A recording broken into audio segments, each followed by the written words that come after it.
जरी जरदोजी, पतंग माझी और बांस की बेहतरीन कारीगरी में अपने जलवों का लोहा मनवा चुका बरेली शहर सिर्फ झुमकी सुरमी या इससे जुड़े फिल्मों या फिल्मी गानों में ही मशहूर नहीं है, बल्कि बरेली का इतिहास तो महाभारत कालखंड से है। रामगंगा तट पर बसा यह शहर रोहिलखंड का सबसे सशक्त ऐतिहासिक दस्तावेज है और महाभारत काल में पांचाल की राजधानी द्रुपद नगर भी। मान्यताओं के अनुसार राजा द्रुपद की पुत्री द्रौपदी का स्वयंवर उस कालखंड में यहीं पर रचाया गया था।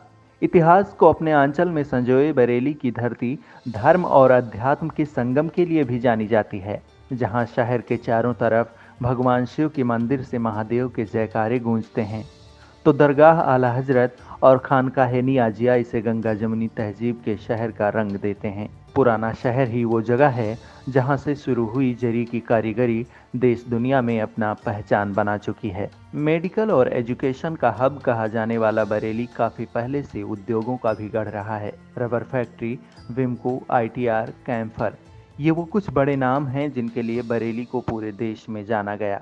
यही नहीं, बरेली की दो बेटियां प्रियंका चोपड़ा और दिशा पाटनी बॉलीवुड से लेकर हॉलीवुड तक अपनी अभिनय प्रतिभा का लोहा मनवा चुकी हैं। चुनावी मौसम में हम बरेली की नब्ज टटोलने पहुंचे हैं, जहां हम शहर के प्रमुख उद्यमी, शिक्षाविद और कारोबारियों से यह जानेंगे कि चुनावी मौसम में उनके दिल में क्या है, मौजूदा नेताओं से वो कितने खुश हैं और चुनावी मौसम में क्या क्या बदलाव चाहते हैं। बरेली में हमारी टीम के साथ साथ रोहिलखंड मैनेजमेंट एसोसिएशन के वरिष्ठ पदाधिकारी और शहर के तमाम गणमान्य लोग मौजूद रहे, जिन्होंने अपने क्षेत्र में उत्कृष्ट कार्य करके देश और प्रदेश में शहर का नाम रोशन किया है। BL agro oils limited, SRMS medical व engineering college, Rama Shyama paper mill, इनमें से कुछ ऐसे नाम हैं जिनका नाम आज हर किसी की जुबान पर है। स्थापित किया गया एक शहर जगत सिंह कठेरिया साहब के दो पुत्र बंसल देव साहब और बरल देव, जिनके नाम पर ये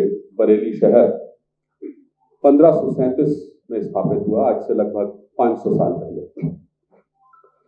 ज्योग्राफिकल लोकेशन देखें तो दिल्ली देश का दिल और लखनऊ उत्तर प्रदेश का दिल, उनके लगभग बीच में स्थित 250 किलोमीटर इधर, 250 किलोमीटर इधर, और वैसे आगरा से भी लगभग 250 किलोमीटर ही है। तो एक ऐसा शानदार शहर जिसके पास रामगंगा जैसी नदी है, जिसके पास हिंदू मुस्लिम एकता की पहचान जैसे मंदिर हैं, नाथ नगरी है, और एक बहुत बड़ा इंडस्ट्रियल एरिया हमारे पास है। उत्तरायणी मेला बरेली की एक पहचान है। एजुकेशन इंस्टीट्यूट्स, चिकित्सकीय संस्थान और शानदार पॉपुलेशन। तो इन सबके साथ आज हमारी ये कोशिश होगी ये जानने की, ये समझने की कि इस बरेली के दिल में क्या है, और इस कार्यक्रम की पूरी संरचना जो डेली इंसाइडर यूपी का पहला न्यूज वेब चैनल है, उसके साथ मिलकर रोहिलखंड मैनेजमेंट एसोसिएशन ने तैयार की। Chaturvedi here, creative head Daily Insider. First of all, I would like to take this opportunity. It's my absolute honor to represent Daily Insider here. उससे पहले मैं डेली इंसाइडर की पूरी टीम की तरफ से आरएमए और एआईएमए को धन्यवाद देना चाहूँगी कि उन्होंने हमारी सहायता की बरेली के दिल में क्या है ये जानने के लिए। लेकिन उससे पहले मैं आपको अपनी हमारी ऐप जो है डेली इंसाइडर, उसके बारे में बताना चाहूँगी। This is the first web news app of Uttar Pradesh. तो हुआ दरअसल यूँ कि जब कोविड आया, मैंने हम सब ने बहुत सी चीज़ों से दूरी बनाई। उनमें से एक था अखबार। हम लोग अखबार छूने से बड़ा डर रहे थे, लेकिन फिर भी हमने खबरों से दूरी नहीं बनाई। हम हर वक्त की खबर जानना चाह रहे थे। आप हो या मैं हूँ, हम लोग उठते ही सुबह सबसे पहले अपना फ़ोन चेक करते हैं और आँख बंद करते वक्त भी अपना फ़ोन चेक करते हैं। हम हमेशा खबरों के लिए खबरों को ढूंढ रहे होते हैं, और इसी सोच के साथ हमारे मैनेजमेंट ने फैसला किया कि हम खबरें डायरेक्ट लोगों तक पहुँचाएंगे डेली इंसाइडर के थ्रू। डेली इंसाइडर में एक यूनिक फीचर है, that is post your news. हमारा ये जो एक सेगमेंट है, ये आपको अलाउ करता है कि आप अपनी खबर लोगों तक डायरेक्ट पहुँचा सकते हैं। आप जब इस ऐप पे जाएंगे तो इस सेगमेंट में जाके आपको अपना नाम डालना है, जो आप खबर लोगों तक पहुंचाना चाह रहे हैं उसको लिखना है रॉ फॉर्मेट में। हमारी टीम उसको प्रोफेशनली हमारे प्लेटफॉर्म पर पब्लिश करती है। ये हमारी ऐप के बारे में बात हो गई। तो जैसा कि आपको पता है कि 2022 विधानसभा चुनाव काफ़ी नज़दीक है, तो डेली इंसाइडर ने डिसाइड किया कि हम चुनावी चर्चा करने मैदान में उतरेंगे। इसी वजह से आज हम बरेली में भी हैं, ये जानने की जो मौजूदा सरकार है, जो वादे कर रही है, जो दावे कर रही है, उनमें कितनी सच्चाई है। और इसी को लेकर हम पहुंचे हैं बरेली, ये जानने कि आखिर बरेली के दिल में क्या है। तो सबसे पहले कॉन्ग्रेचुलेट करना चाहूँगा डेली इंसाइडर की टीम को। उन्होंने बहुत सुंदर इनिशिएटिव लिया है और आरएमए एक लीडिंग बॉडी है जो मैनेजमेंट प्रोफेशनल्स के साथ काम करती है इस पूरे जोन में, and we are lucky to have a galaxy of stars which is on the stage. जहाँ तक मुझे जो इशू अलॉट किया गया है दैट इज एजुकेशन, बिकॉज मैं एजुकेशन से कनेक्टेड रहा हूँ बहुत लंबे समय से, अराउंड 23 साल हो गए अब इस फील्ड में। तो एजुकेशन का जहाँ तक सवाल है, और बरेली की अगर हम बात करें तो 95 से पहले गिनती के इंस्टीट्यूशंस हुआ करते थे यहाँ पे, जिसमें Rohilkhand university campus, Bareilly college और IVRI जो है वो मेन संस्थान हुआ करते थे हमारे शहर में। लेकिन उसके बाद एक बहुत बड़ा क्रेडिट जाता है हमारे एंटरप्रेन्योर्स को, जिन्होंने प्राइवेट एजुकेशनल इंस्टीट्यूशन शुरू किए। और लकीली यहाँ पे हमारे बीच में दो बहुत ही ब्राइट यंग एंटरप्रेन्योर्स जिन्होंने एजुकेशन के डोमेन में बहुत काम किया वो बैठे हुए हैं, Shri Aditya Murthy ji and doctor Vinay Khandelwal ji. And apart from both of them, Bareilly में बहुत सारे और प्राइवेट संस्थान आए over a period of time, और आज के डेट में ये पोजीशन है कि बरेली हायर एजुकेशन के लिए हब बन गया है, आसपास के जिलों के लिए भी, और इवन जो पेरिफेरी है वो फैलती जा रही है। अगेन शुरू में प्रोग्राम्स बड़े लिमिटेड होते थे कि गिनती के 2-4 प्रोग्राम्स होते थे। मैनेजमेंट की बात करें तो MBA या फिर इंजीनियरिंग प्रोग्राम्स थोड़ा लेट इंट्रोड्यूस हुए, एंड देन ग्रेजुअली आज के डेट में आप देखेंगे पूरा स्पेक्ट्रम है प्रोग्राम्स का। We have got all kind of programmes in this city running for students from the entire zone.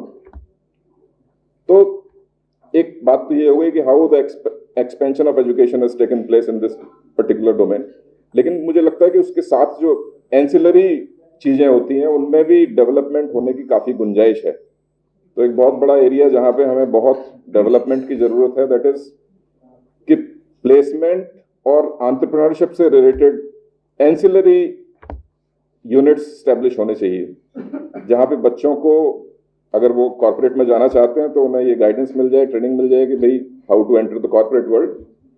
और दूसरा, अगर कुछ बच्चे अपना खुद का एंटरप्राइज शुरू करना चाहते हैं तो उन्हें एक सेटअप मिल जाए।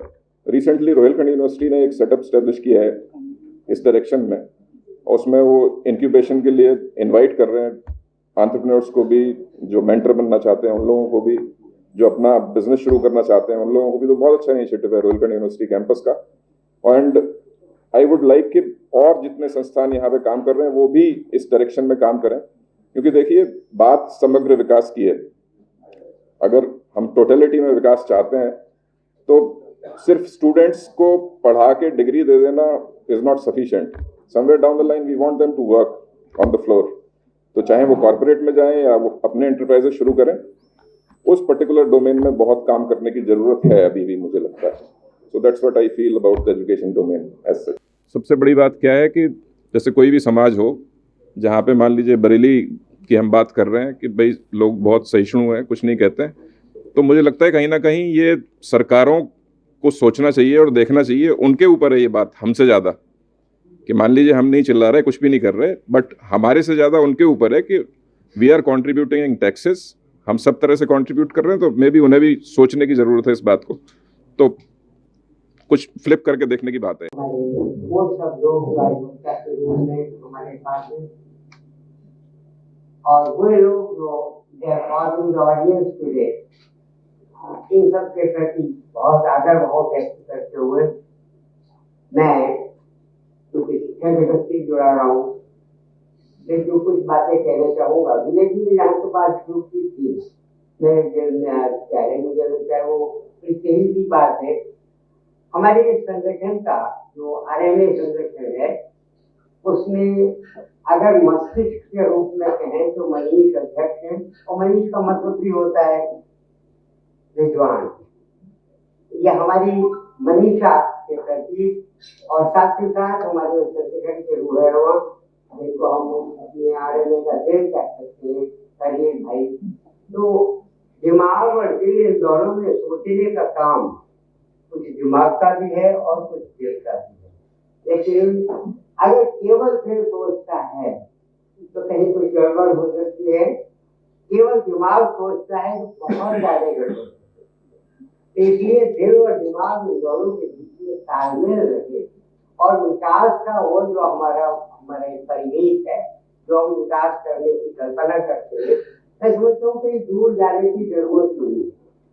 बरेली का जो अपना नाम है वो अपने आप बताता है कि बरेली को क्या चाहिए। बा का मतलब है बचपन से बुढ़ापे तक सब लोगों को शिक्षा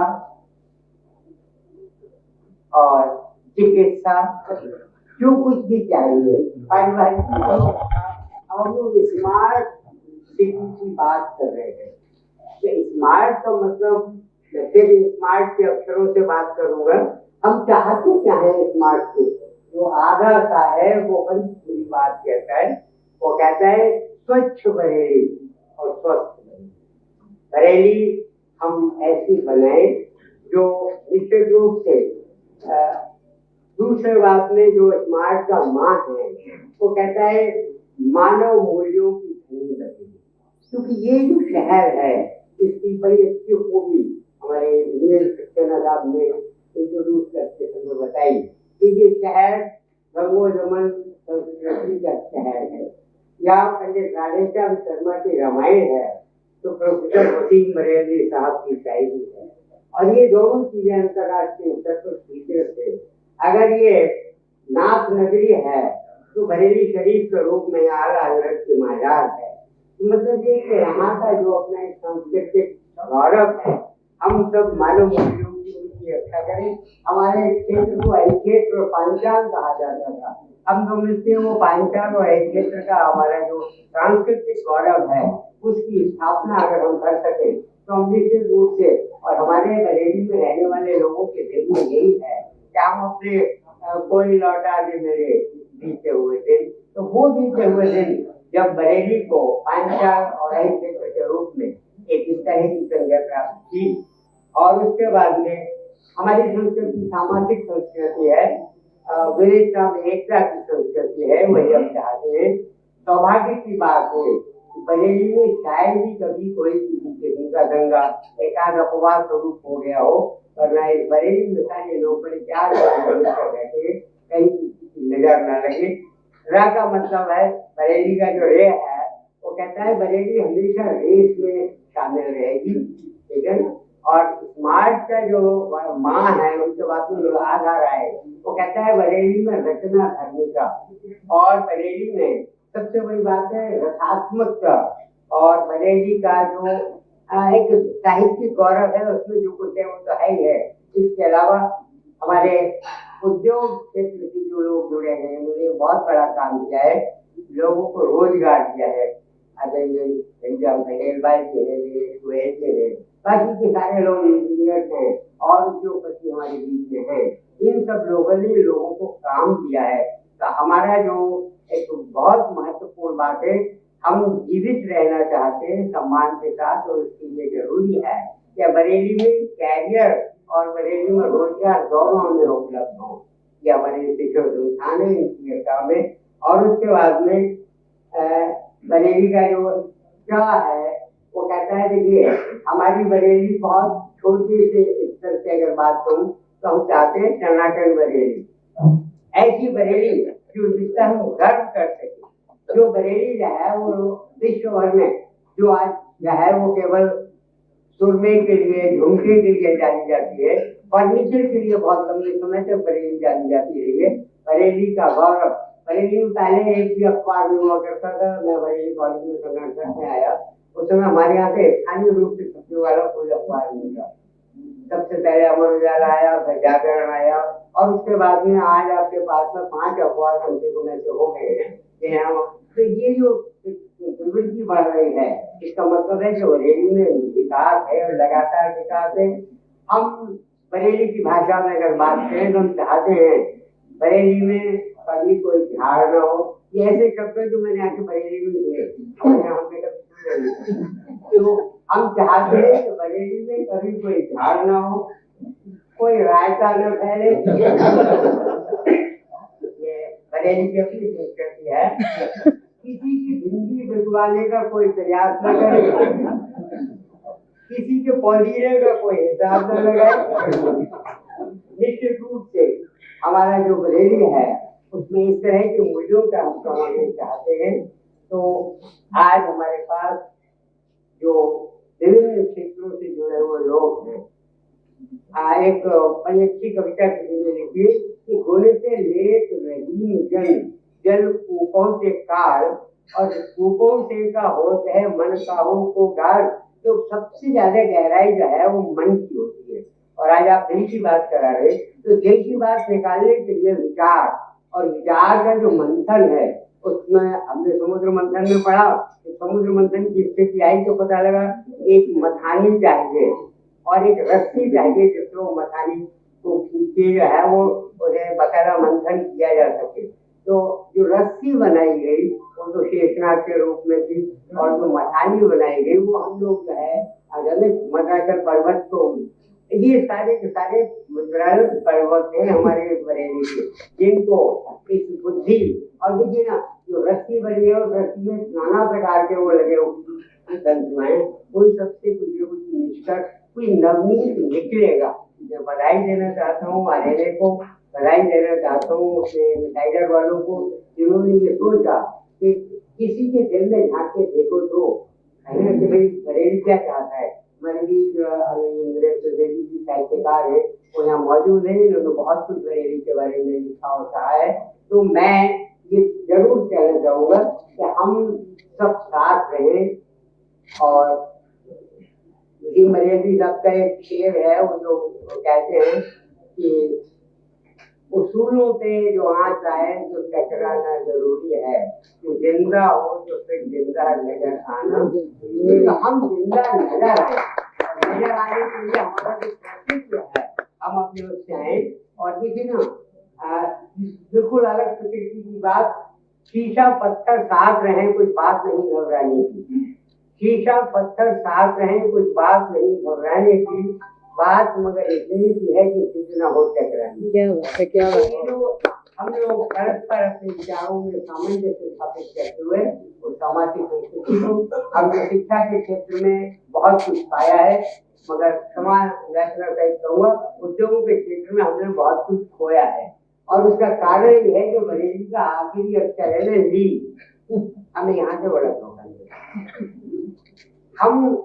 हमने बरेली में बहुत लीडर पैदा किए, बरेली ने लीडर बनाए, मगर लीडर्स ने बरेली के लिए कुछ नहीं दिया।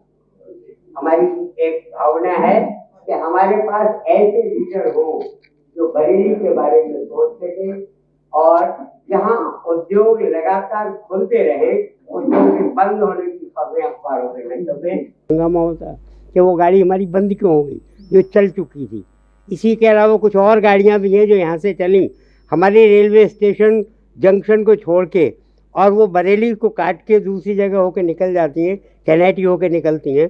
तो कुछ गाड़ियाँ जो चौदोसी से आती हैं वो सीधे सीधे निकल जाती हैं, कोई हंगामा नहीं, बदल गई तो बदल गई। मैं 1965 में चंदौसी का स्टूडेंट था, हमारा स्टूडेंट विजिट होता था इंडस्ट्री का, हम लोग यहाँ आए थे, हमने विमको देखा, ITR देखा, बहुत वहाँ फैक्ट्रियाँ थीं, कैम्फर देखा, मैच फैक्ट्री देखने के बाद बहुत अच्छा लगा। और जब हम लोग यहाँ आ गए हैं तो उसके बाद धीरे धीरे वो फैक्ट्रियाँ बंद हुई। अगर ये फैक्ट्रियाँ बंद हुई, देखिए कारखाना 2 अक्षर का शब्द है, 2 शब्दों का, एक कार और एक खाना। तो कारखाना जो है कुछ लोगों के लिए तो कार की व्यवस्था करता है, लेकिन बहुत सारे लोगों के लिए खाने की व्यवस्था करता है।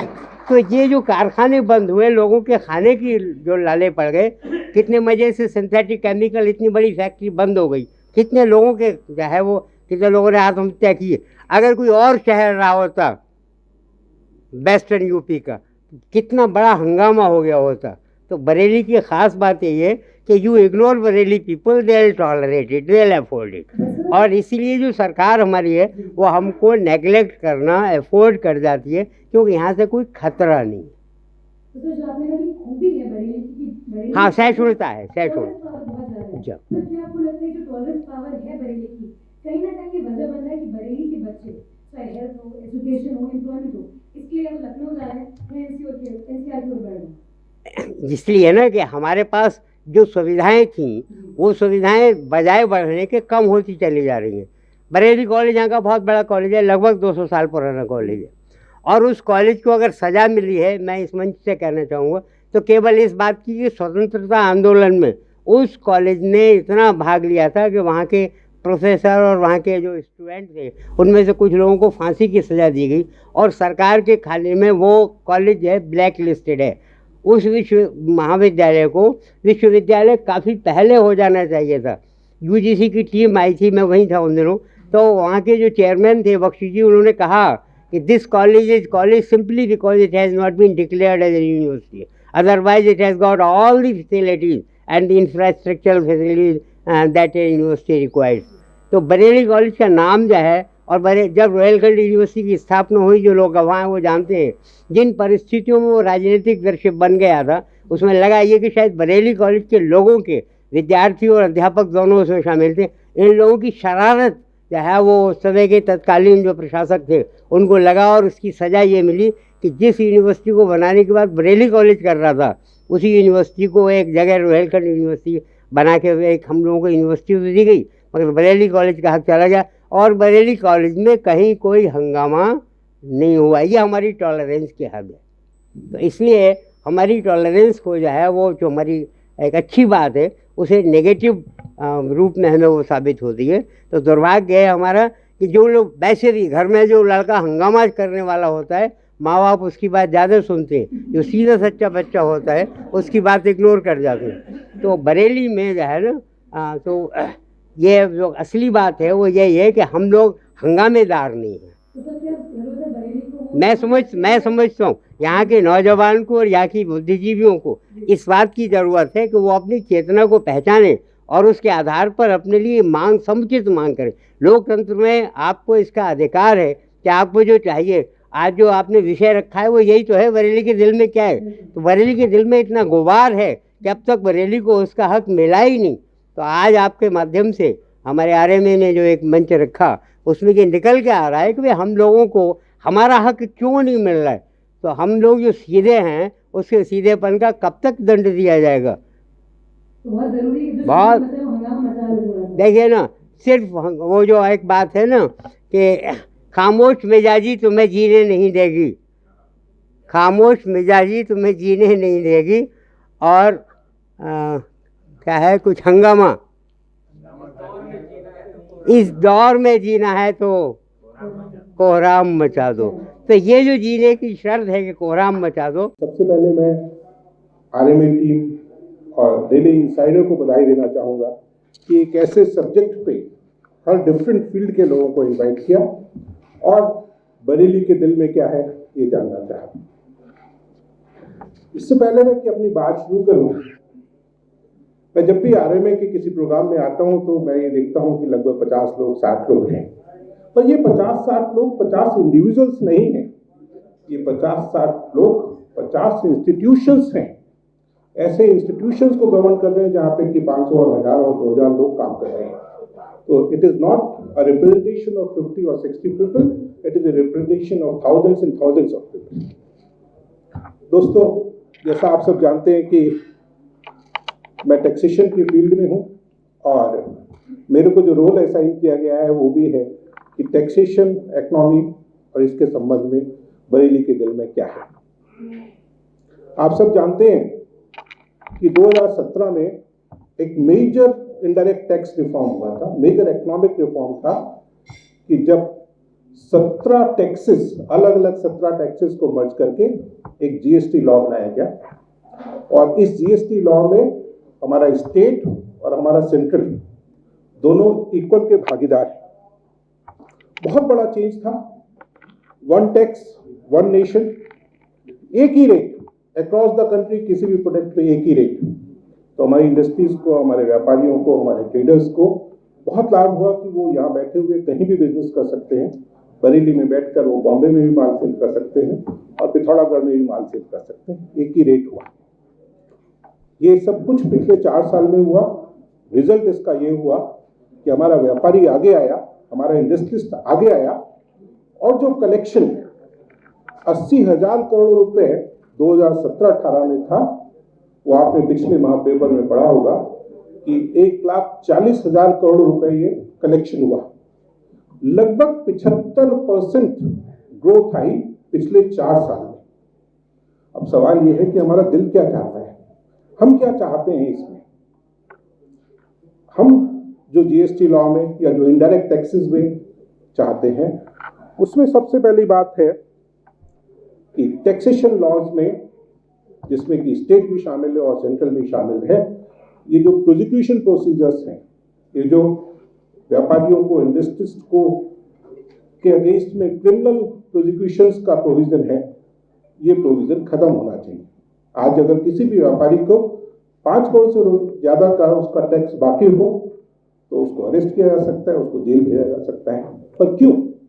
अगर कोई व्यापारी टैक्स नहीं देता है तो वो इसलिए नहीं देता कि वो टैक्स नहीं देना चाहता, उसने अपनी किताबों में दिखाया हुआ है। वो इसलिए नहीं दे पाता क्योंकि उसका बिजनेस उसको सपोर्ट नहीं कर रहा है। वो इसलिए नहीं दे पाता कि वो पहले अपने एम्प्लॉयज को पेमेंट करता है। वो इसलिए नहीं दे पाता कि उसने जिससे अपना कच्चा माल खरीदा है उसको पहले पेमेंट करना चाहता है। वो इसलिए नहीं दे पाता है क्योंकि वो अपनी इंडस्ट्री को चलाना चाहता है। तो वो इकोनॉमी को आगे बढ़ा रहा है। और ऐसे सर्कमस्टांसेस में अगर हम व्यापारी के अगेंस्ट में उसको जेल भेजने की बात करेंगे तो ये जो उत्साह है पिछले 4 साल का, वो हतोत्साह में बदल जाएगा। और किसी को भी जेल भेज देने से क्या कोई टैक्स का कलेक्शन हो जाता है? बिल्कुल नहीं। उससे और डिस्करेजमेंट ही होता है। आदमी सोचता है, व्यापारी सोचता है, बिजनेस इंडस्ट्री सोचता है कि भाई संभल के चलो, बिजनेस करना थोड़ा खतरनाक है। दूसरी जो बात है वो ये है कि हर समाज में थोड़े अनस्क्रूपलस लोग होते हैं जो गलत काम करते हैं, पर उसकी वजह से किसी भी ईमानदार व्यापारी को, किसी भी अच्छे इंडस्ट्रिस्ट को हरेस नहीं किया जाना चाहिए। आप अक्सर अपने पेपर में भी पढ़ते होंगे और व्यक्तिगत रूप से भी जानते होंगे कि व्यापारियों को हरेस बहुत किया जाता है। अगर लाइटर साइड में कहें तो सबसे पतली गर्दन उन्हीं की ही होती है। इसके अलावा जीएसटी लॉ जब 17 कानूनों को बदल के एक कानून बना तो इसमें रियल एस्टेट को भी शामिल किया जाना चाहिए। आज जो जीएसटी लॉ है उसकी फुल फॉर्म है गुड्स एंड सर्विस टैक्स। तो ये कन्वर्ट हो जाना चाहिए वैट में। अभी गुड्स और सर्विसेज केवल है, इसमें रियल एस्टेट भी होना चाहिए, इसमें लैंड बिल्डिंग भी शामिल होना चाहिए। और जो लैंड एंड बिल्डिंग के खरीद फरोख्त में जो टैक्स पे होता है उसका आईटीसी जीएसटी में भी मिलना चाहिए। जब वो लैंड और बिल्डिंग बिजनेस के लिए यूज हो रही है, बिजनेस के पर्पज के लिए खरीदी जा रही है, तो उस पर जो आज स्टैम्प ड्यूटी है वो कल को वैट हो जाएगा। और वो अंतर्राष्ट्रीय स्तर पे भी ये चीज एक्सेप्टेबल है, तो वो जीएसटी में उसको शामिल किया जाना चाहिए। ऐसे ही एक जो सबसे इंपॉर्टेंट पार्ट है किसी भी इंडस्ट्री का, किसी भी प्रोडक्शन प्रोसेस का, वो है पेट्रोल और डीजल, फ्यूल। आज पेट्रोल और डीजल जीएसटी कानून में शामिल नहीं है, या ये कहें उसको कि पेट्रोल और डीजल आईटीसी चेन में नहीं, वैल्यू एडेड चेन में नहीं। तो वैल्यू एडेड चेन में पेट्रोल और डीजल भी शामिल होना चाहिए। जीएसटी लॉ में मल्टीपल रेट्स हैं, 5, 12, 18, 28, उसके अलावा 3 प्लस सेस। तो ये इतने सारे रेट्स जो हैं ये डिफिकल्टी भी क्रिएट करते हैं, टेम्पटेशन टू इवेड भी होता है, चोरी करने की भी मंशा होती है, और करप्शन भी बढ़ता है। तो ये रेट आज से अगर 4 साल पहले सोचे तो सेंट्रल एक्साइज लॉ में केवल 12.5% एक सिंगल रेट था कि अगर किसी पर टैक्स है तो 12.5%। तो ये टैक्स रेट जितने कम किए जाएंगे उतनी टैक्स की चोरी कम होगी, और उतना ही ज्यादा ये जो कलेक्शन आज 1,40,000 करोड़ है ये और तेजी से बढ़ेगा। अब इकोनॉमी में अगर बात करें तो जो टैक्स पेयर टैक्स देता है वो बड़ा उसका हार्ड अर्न्ड मनी होता है। अगर वो इनकम टैक्स दे रहा है तो हार्ड अर्न्ड मनी है, और अगर वो जीएसटी पे कर रहा है तो बड़े मजबूती से एंटरप्राइजेज करके उसने जीएसटी पे करा है। हम ये चाहते हैं, हम टैक्स पेयर्स की ये डिमांड है कि हमारा ये पैसा वेस्ट नहीं होना चाहिए, ये इसकी फ्रीबीज नहीं बांटी जानी चाहिए। किसी भी जाति या धर्म के आधार पर इसको फ्री नहीं बांटना चाहिए, इसको बांटने का अधिकार किसी भी पॉलिटिकल पार्टी को नहीं होना चाहिए। ये जितना भी पैसा हमारे से कलेक्ट हुआ है ये डायरेक्टली राष्ट्र के उत्थान में, राष्ट्र के निर्माण में, इंफ्रास्ट्रक्चर के डेवलपमेंट में, कंट्री के डिफेंस में, इन सब में यूज होना चाहिए। ना कि ये फ्री बांट दीजिए। कोई कहता है कि मैं लैपटॉप दे दूंगा, कोई कहता है कि मैं स्मार्टफोन दे दूंगा, कोई कहता है कि मैं 15,000 रुपये फ्री दे दूंगा। What is all this? हमारा हार्ड अर्न मनी है जो हमने टैक्स पे किया है, क्या हमने इसलिए पे किया है? इसके अलावा अगर हम राष्ट्रीय स्तर पे बात करें तो पिछले 5 साल या प्रदेशीय स्तर पे बात करें तो पिछले 5-7 साल में large scale corruptions, large scale घोटाले नहीं सुनने को मिलते। लेकिन बड़े दुख के साथ ये कहना चाहता हूं कि सिस्टम बेस्ड करप्शन में कोई अंतर नहीं है। सिस्टम बेस्ड करप्शन चाहे वो एक छोटा सा नगर निगम हो, चाहे वो जुडिशरी हो, चाहे वो टैक्सेशन डिपार्टमेंट हो, इसमें कोई अंतर नहीं है। हाँ, direct tax department faceless assessment, faceless scrutiny, faceless appeal procedure, corruption near to zero हो गया। मेरे दिल में ये है, मेरे बरेली के दिल में ये है कि ये सिस्टम में कुछ ऐसा किया जाए जिससे कि टेम्पटेशन फॉर करप्शन खत्म हो जाए। जो करप्शन चल रहा है सिस्टम में वो बहुत है। शायद करप्शन कम होगा तो टैक्स कलेक्शन और अपने आप बढ़ जाएगा। इसके अलावा इंडस्ट्री, अभी जैसा कि डॉक्टर अनिल शर्मा साहब कह रहे थे कि इंडस्ट्रियल डेवलपमेंट की बहुत ज़रूरत है, बिल्कुल सही बात है। हमारे डॉक्टर सत्येंद्र कुमार साहब ने भी कहा कि there should be more job givers than job seekers. उनको इंकरेज करने के लिए कुछ ना कुछ तरीका निकाला जाए, चाहे वो टैक्सेशन सिस्टम में कुछ एग्जेम्पशन दिए जाए।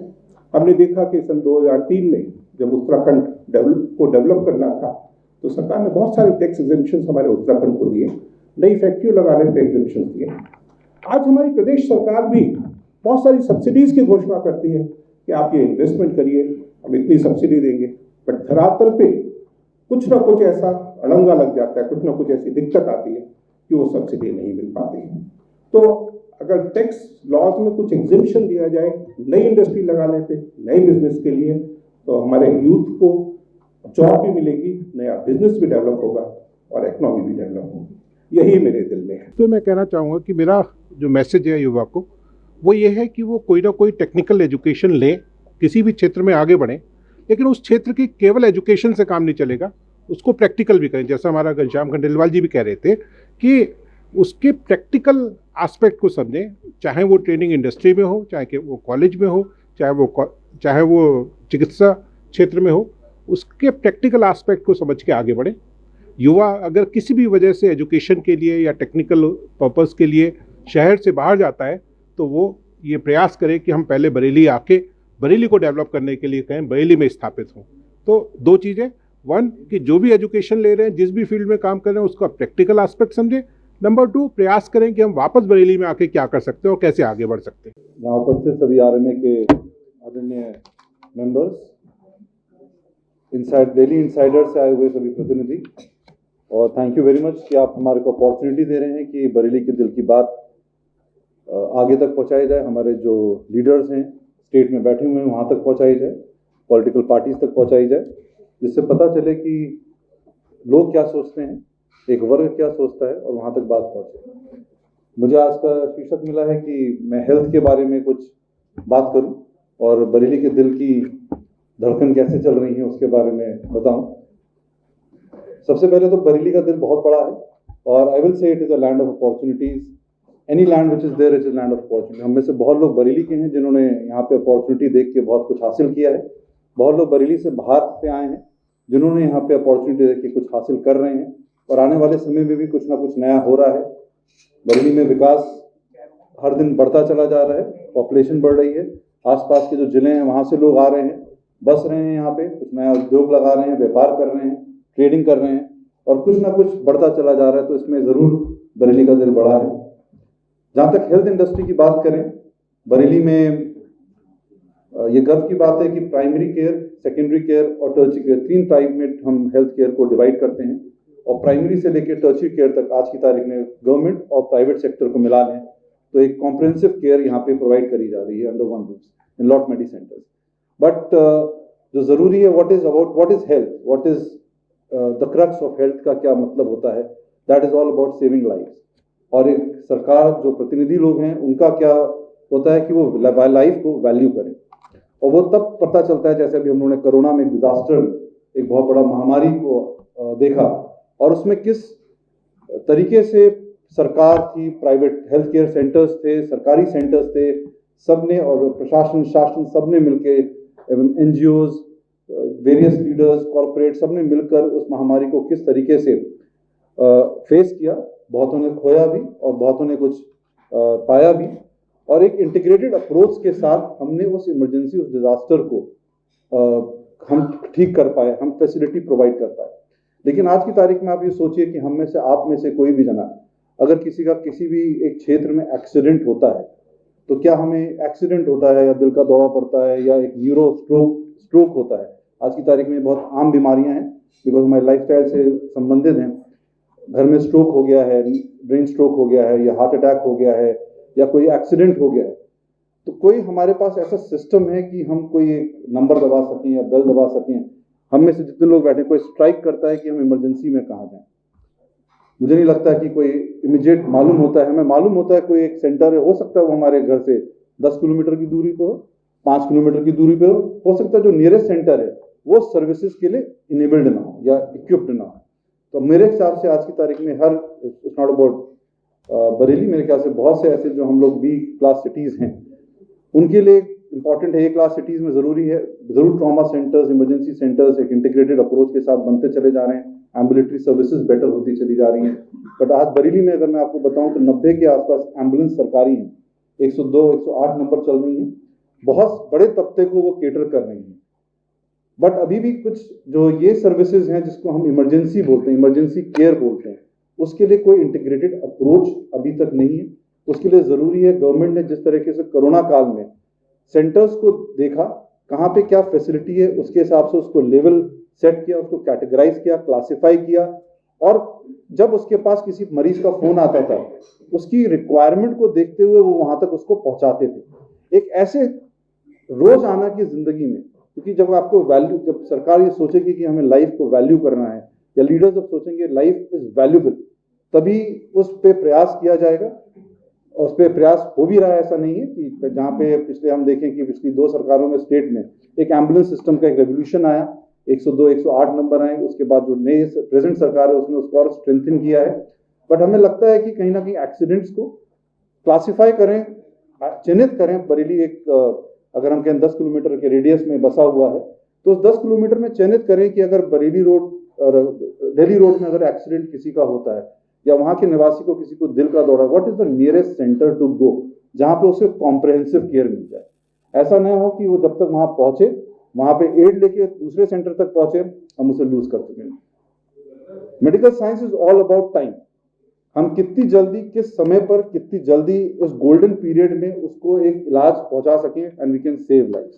चाहे वो लॉस ऑफ लिम्ब भी इसीलिए होता है क्योंकि कहीं ना कहीं जो हमारा अंग में चोट लगी होती है उसमें इन्फेक्शन आ जाता है, सेप्टिसीमिया हो जाता है, तो अंग कहीं ना कहीं हमें से वंचित करना पड़ जाता है। ऐसे ही दिल का दौरा पड़ता है, अगर उसको समय पे इलाज ना मिले तो कहीं ना कहीं वो परमानेंटली डैमेज हो सकता है, जो इररिकवरेबल है। हम उसकी, आपकी जान बचा सकते हैं, लेकिन आपका जो आगे की जिंदगी है वो, उसमें जो आपकी क्वालिटी ऑफ लाइफ है वो इररिकवरेबल। सिमिलरली न्यूरोस्ट्रोक्स हैं। तो these are very 3 classified emergencies which have to be looked into. मुझे लगता है कुछ अगर सरकार इस पे कुछ प्राइवेट पार्टनरशिप बस इमरजेंसी में ना, मतलब डिजास्टर मैनेजमेंट में ना याद करे, प्राइवेट पार्टनरशिप को एक फोरम दिया जाए। देखिए, कोई भी आज की तारीख में हम सब बैठे हैं, कोई भी चीज फ्री नहीं है, ना सरकार भी कोई चीज फ्री में काम नहीं करी। जैसे कपिल वैश्य साहब ने बोला कि वो भी कहीं ना कहीं टैक्सेशन जो कलेक्ट करती है, डायरेक्ट इनडायरेक्ट टैक्सेस, उसी को वो खर्च करती है। सिमिलरली जो प्राइवेट संस्थाएं हैं या पब्लिक जो संस्थाएं, वो भी कहीं ना कहीं से इनकम जनरेशन होगी तभी वो खर्च करेंगी। तो nothing can come free of cost. अगर प्राइवेट पीपी मॉडल के अंडर में सरकार पारदर्शिता से, ट्रांसपेरेंसी के साथ एक मॉडल बनाए, जहां पे हेल्थ केयर सेंटर्स जो प्राइवेट में, बरेली में अगर न्यूरो सर्जन्स की बात करें तो मल्टीपल हैं और हर क्षेत्र में बैठे हुए हैं। आइडेंटिफाई करना है कि ये ना हो किसी एक एम्बुलेंस या किसी एक टेम्पो वाले के उसकी मनचाही वजह से उस मनचाहे हॉस्पिटल में ना पहुंचे, बाकी वो नियरेस्ट न्यूरो सर्जन के पास पहुंचने की जरूरत है, जहां पे नियरेस्ट फैसिलिटी उसे मिल जाए। एक कोई जीपीएस सिस्टम, उसके बाद आज की तारीख में डिजिटलाइजेशन का वो है, कोई एप्लीकेशन हो जो हर एम्बुलेंस, चाहे वो प्राइवेट हो चाहे वो सरकारी हो, चयनित हो, उसके पास एक सिस्टम हो जहां पे वो इमरजेंसी को एंटर करे, वो उसको बता सके which is the nearest centre for you to attend. जब कॉल जाए उसके पास, किसी एम्बुलेंस के पास कॉल जाए, तो इंटीग्रेटेड अप्रोच के साथ I think it will be, ये अगर हम कुछ ऐसा कर सकें तो जो दिल हम लोग का धड़कनें जो हैं कभी कभी सुस्त पड़ जाती हैं, उनमें और तेजी आ जाएगी, उनको और बेटर, हमारे ईसीजी बेटर आने लगेंगे। तो अगर कुछ इमरजेंसी हेल्थ सर्विसेज के ऊपर कुछ काम करें सरकारें, तो जो लाइफ है हम लोग, जो वैल्यू ऑफ लाइफ है उसको हम बेटर कर पाएंगे, और जो हेल्थ केयर सिस्टम है जो उसका वेरी पर्पस है सेविंग लाइफ, सही मायने में हम लोग कर पाएंगे। Thank you. हमने हमारे विचारक सब बैठे हुए हैं और मैं आप लोगों को जजेस के रूप की भूमिका में देखता हूँ कि भी आप लोग जिस विचार से और जिस रूप से बैठे हैं वो एक बहुत अहम हम लोगों के लिए मोरल बूस्टिंग है कि हम लोग अपनी बात कह पा रहे हैं। बरेली के दिल में क्या है, मेरे ख्याल में जो हम सबके दिल में है उसका एक कलेक्टिव समूह बरेली का दिल है, और हम लोग की एक एक धड़कन बरेली के लिए धड़कती है। अभी सब भी में से पूर्व वक्ताओं ने जितनों ने भी अपनी बात कही, डेफिनेटली एक बात ये कही जिसमें उनका बरेली के प्रति प्यार और बरेली के प्रति कंसर्न नजर आया, और उन्होंने अपनी बात को बखूबी अपने यहाँ पर हम लोगों के सामने रखा, और मुझे लगता है कि ये हम मेरे लिए भी बहुत अच्छी लर्निंग का एक पॉइंट था अभी। और खासतौर पर गुरु जी ने, आदित्य मूर्ति जी ने, कपिल वैद साहब ने, स्वतंत्र जी ने, सभी ने अपनी अपनी बातों को बहुत अच्छी रखी। मैं भी कोशिश करूँगा अपनी बात को कहीं पर मैं कह सकूँ। डेफिनेटली बरेली, मेरे को ऐसा लगता है कि बरेली में जितने भी लोगों से मैं मिलता हूँ, जितने भी लोगों से मेरा विचार उठते बैठते होते हैं, सबका कहीं ना कहीं पॉजिटिविटी है, यहाँ पर एक पॉजिटिव एनर्जी चलती है। मैं बरेली में कहीं मैंने नेगेटिविटी नहीं देखी कि उसका ऐसा नुकसान कर दो, उसका ऐसे ये कर दो। सब अच्छे प्रोजेक्ट, अच्छी बात, अच्छे स्टार्टअप, अच्छी वर्किंग के लिए बात करते हैं हमेशा, और एक दूसरे के लिए अच्छा बोलते हैं। ये वो इसका मुझे सबसे बड़ी चीज़ ये लगती है कि ये कहीं ना कहीं तैयारी है कि बरेली एक मिनी कैपिटल के रूप में अपने रीजन में काम कर सके, लाइक राजधानी की तरीके से, कि भी अपने एक क्षेत्र के लिए 150 किलोमीटर 200 किलोमीटर के दायरे के लिए ये पूरी एक संपूर्ण सुविधा दे सके सबके लिए, हर क्षेत्र में। उसमें कोई भी क्षेत्र हो, चाहे स्वास्थ्य का क्षेत्र हो, चाहे एजुकेशन का क्षेत्र है, चाहे इंडस्ट्री का क्षेत्र है, सबने बहुत बढ़िया बात करी। हम कोशिश ये करें कि जब हम राजधानी के क्षेत्र की बात करते हैं, कहीं ना कहीं हम पलायन रोक पाएँ यहाँ पर से, बच्चों का जो यहाँ से पढ़ लिख के बाहर जा रहे हैं उनको हम यहाँ पर रोक पाएँ। उसके लिए रोकने के लिए बहुत आवश्यक है कि आज हम सरकारी नौकरियों की तरफ अगर देखने लगे तो मैं समझता हूँ जिले में सब सेंट्रल और सब मिलाकर 35 से 4,000 आदमी होगा सरकारी, इससे ज़्यादा हो गई। और मैं समझता हूँ अगर हम सारे प्रोजेक्ट्स को देखें, हम इंडस्ट्री की अकेली बात ना करें, हम इंडस्ट्री की तरह ही कोई भी प्रोजेक्ट, इंडस्ट्री एक प्रोजेक्ट ही है बेसिकली, इंडस्ट्री भी एक प्रोजेक्ट है, स्वास्थ्य सेवा भी अपने आप में एक प्रोजेक्ट है, एजुकेशन हब भी अपने आप में एक प्रोजेक्ट है। तो अगर उनकी बात करें तो एम्प्लॉयमेंट जनरेशन, मैं समझता हूँ 2-2.5 लाख परिवार यहाँ पर अपने आराम से पल रहा होगा इन्हीं क्षेत्रों में मिलाकर, सब अपने MSMEs में, बड़ी इंडस्ट्रीज में, छोटी इंडस्ट्रीज में, उनसे साथ जुड़े हुए व्यापारों में, चाहे वो ट्रांसपोर्ट हो चाहे और चीज़ें हो। तो ये बहुत बड़ी बात है। कहीं ना कहीं इस सरकार की भी इसीलिए प्राथमिकता बार बार सेंट्रल लेवल पर बात आती है, आत्मनिर्भर भारत की बात आती है, यूपी की इंडस्ट्रियल पॉलिसी बनती है तो उसमें एम्प्लॉयमेंट एंड इंडस्ट्रियल पॉलिसी की बात आती है। तो कहीं ना कहीं एम्प्लॉयमेंट को बहुत बड़ा महत्व दिया जा रहा है, और उसके लिए प्रायोरिटी एरिया सेट किए गए, जैसे MSME सेट किया गया कि MSME एक बहुत बड़ा एरिया होगा। वृद्ध उद्योगों की बात की गई, जो कि 2000-3000 क्लस्टर के डेवलपमेंट की बात की गई।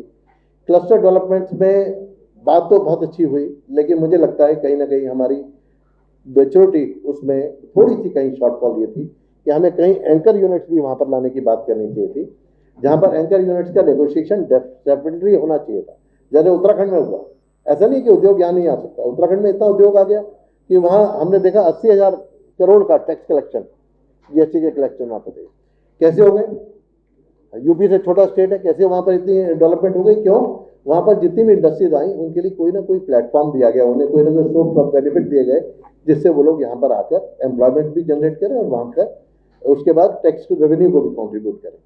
तो यहाँ अगर हम बरेली के हिसाब से भी देखें तो कहीं ना कहीं जब हम क्लस्टर डेवलपमेंट में कहीं पे भी बात करते हैं या इंडस्ट्रियल पार्क की बात करें, IT पार्क की बात करें, तो एंकर यूनिट्स की रिक्वायरमेंट इसलिए है कि वो अपने आप में एक ट्रेनिंग सेक्टर भी होगा, एम्प्लॉयमेंट जनरेटर भी होगा और एंसिलरी यूनिट्स का डेवलपमेंट भी वो करेगा, कहीं ना कहीं कंसल्टेंसी के रूप भी बनेंगे। तो इससे आज हवाई मार्ग से बरेली जुड़ चुका है, तो ये चीज़ें बहुत आसान है बरेली के लिए कहीं ना कहीं हो पाना। और ये अपने आप में जैसे आप बॉम्बे से दिल्ली से बॉम्बे का कॉरिडोर देखें तो लाइन तो एक बन रही है फ्रेट कॉरिडोर की, लेकिन उसका इम्पैक्ट जो है 100 किलोमीटर आइदर साइड रहेगा। अगर हम समुचित डेवलपमेंट कहीं ना कहीं जो पांचाल की बात करी आपने, ये पांचाल क्षेत्र का, तो हाँ मैं इस पर एक बात भी कह दूं, हम लोग प्रियंका चोपड़ा और दिशा पाटनी की बात करते हैं, द्रौपदी की बात नहीं करते।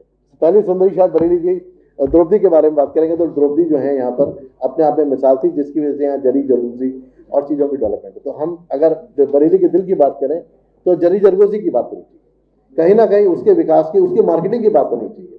उसमें किस तरह से हम अपने लोगों को, फर्नीचर की बात करें तो फर्नीचर की डेवलपमेंट क्लस्टर, उनकी किस तरह से वहाँ हाट और एग्जीबिशन सेंटर्स, उसकी मार्केटिंग किस तरह से, आज हम दूसरे देशों की तरफ देखें तो वो अपनी इंडस्ट्रीज की मार्केटिंग कर रहे हैं इंटरनेशनल लेवल पर। हम लोग किस तरह से यहाँ पर से बैठकर मार्केटिंग कर सकते हैं, एक एक जना किस तरह से अपनी लीडर की बात हुई, कहीं ना कहीं हमारी लीडरशिप की ये रिक्वायरमेंट है कि वो इस चीज़ को देखें कि जो टैक्स हमारे इस 100 किलोमीटर के दायरे से जा रहा है उसका 60% इसी क्षेत्र में हमारे विकास में कैसे खर्च हो, कहीं ना कहीं उसका अकाउंटेबिलिटी कैसे फिक्स हो कि हमारे पास पैसा आए और उसी से यहाँ पर डेवलपमेंट होगी। IVRI यहाँ मौजूद है, IVRI के पेटेंट्स की मार्केटिंग कैसे हो, इंडस्ट्री नई डेवलप, उद्यमिता के विकास किस तरह से हो, इसी चीज़ की बात हम लोगों को इंडस्ट्री के लेवल पे सोचने या समझने की जरूरत है। मुझे छोटा सा सेक्टर दिया गया रियल एस्टेट के बारे में बोलने के लिए। वैसे रियल एस्टेट हमारा इतना मजबूत है यहाँ पर कि उसने बड़े बड़े ब्रांड्स को यहाँ पर आने नहीं दिया, लेकिन मेरे सपनों का रियल एस्टेट रियल में ये नहीं है। मेरे सपनों का रियल एस्टेट ये नहीं है कि हम देहात की ज़मीन को लेकर उसको प्लॉटिंग करें जिसमें ना पानी की सुविधा हो, ना बिजली की सुविधा है, ना सड़क की सुविधा है, ना पानी के निकासी की सुविधा है, और वो वहाँ पर शॉकपिट बनाकर ग्राउंड टेबल जो है वाटर टेबल को कंटेमिनेट करे, या वो बोरिंग करके वहीं से पानी को निकाले और वो अनरेगुलेटेड हो, इस तरह की सुविधा मेरे मंथन की, मेरे विचार की ये रियल एस्टेट नहीं। मेरा विचार डेफिनेटली यहाँ पर डिफरेंट ये इस तरीके से देखा जाएगा, कहीं ना कहीं एक रेगुलेटरी अथॉरिटी की जरूरत है पूरे जिले में, यानी कि उनकी एक दायरा है, एक सीमा, उसको क्लासीफाई किया जा सकता है अर्बन और रूरल में, और रूरल के पैमाने हो सकते हैं कि कैसे उसको वर्क करना है। कहीं ना कहीं अगर हम इसको हॉरिजॉन्टल ग्रोथ में कन्वर्ट कर सकते हो, मल्टी स्टोरेज में कन्वर्ट कर सकते हो पेरिफेरीज में, तो डेफिनेटली वो प्रोजेक्ट कैसे काम कर रहे हैं, वो प्रोजेक्ट हमारे जो प्रधानमंत्री जी का विजन है कि हमें 2030 तक या 2035 तक तेल क्रूड ऑयल खत्म करना को, अपना यूज खत्म करना है, ऑल्टरनेट पावर्स को यूज करना है। कैसे यूज करेंगे जब तक प्रोजेक्ट्स नहीं होंगे। मल्टी स्टोरेज में लिफ्ट तो हमारी बैटरी से और सोलर से चल सकती हैं, सोलर एनर्जी से, विंड एनर्जी से, व्हीलिंग चार्जेस के, हाइड्रो इलेक्ट्रिक से चल सकती हैं। लेकिन अगर मोटरसाइकिल में चलना है 5 किलोमीटर तो वो तो तेल से चल रही है अभी फिलहाल, या कार चल रही है ऑल्टो, तो वो भी अभी तेल से चल रही है, उसका भी विकल्प आ रहा है कार। कहीं ना कहीं वो चीज़ें हो रही हैं, उतनी सड़कों का निर्माण करना, उतने सीवर्स की वहाँ पर रिक्वायरमेंट होना, उतनी इलेक्ट्रिसिटी की वहाँ पर रिक्वायरमेंट हो, तो एक बहुत महंगे प्रपोजल है जो हम कर रहे हैं, और हम सोच रहे हैं हम चीप हाउसिंग दे रहे हैं। In fact this is very costly for our society. कहीं ना कहीं हम उसको अगर कंसाइज करते हैं तो उसको हम कन्वर्ट कर पाते हैं। तो इसी तरह से बहुत सी चीज़ें हैं, बात करने को बहुत कुछ है, मेरे से पहले भी बहुत बोल चुके हैं, मेरे बाद में भी बहुत अच्छे बोलने वाले हैं, तो मैं यहीं पर अपनी बात को समाप्त करूँगा। धन्यवाद। 40 किलोमीटर का वहाँ पर स्थापित किया गया विदेश सब स्टेशन, उसमें इंडस्ट्री ने सबने मिलकर सहयोग किया, और उस सहयोग का ये फ़ायदा हुआ, आज वहाँ पर 8 जने थे हम लोग, अब 101 इंडस्ट्रीज हैं वहाँ फरीदपुर से उस फीडर पे, और 101 इंडस्ट्रीज़ का मतलब एक्चुअली काफ़ी प्लाईवुड इंडस्ट्री वगैरह सब मिलाकर हैं, तो मैं समझता हूँ कम से कम 25,000 आदमी वहाँ पर एम्प्लॉयड है। सर्वप्रथम तो बरेली का जो इंडस्ट्रियल डेवलपमेंट है वो जिस प्रकार से पूरे देश में हुआ है, संभवतः उसी क्रम में उतना ही हुआ। जो डेवलपमेंट पहले नहीं हुआ उसमें जो सबसे विशेष बात थी कि यहाँ पे कानून व्यवस्था के बहुत ज़बरदस्त कमी थी, जिसकी वजह से इंडस्ट्रीज नहीं आई, और जो इंडस्ट्रीज आई वो फाउल आई, इल कंसेप्ट लेके। हम इस वक्त बहुत भाग्यशाली हैं कि ऐसा माहौल बना पिछले 5-7 साल में कि इंडस्ट्री को चलाने के लिए, इंडस्ट्री को लगाने के लिए एक माकूल एक माहौल पैदा हुआ, एक कानून व्यवस्था पैदा हुई। दूसरा, इंडस्ट्री के चलाने के लिए एक महत्वपूर्ण चीज़ होती है कि हम बाहर से दिमाग खोलें। उसके लिए जब से एयरपोर्ट आया है, जब से टेक्नोलॉजी के लिए लोग हमारे पास आने लगे, तो वो भी हमारे लिए बहुत एक फेवरेबल चीज़ है।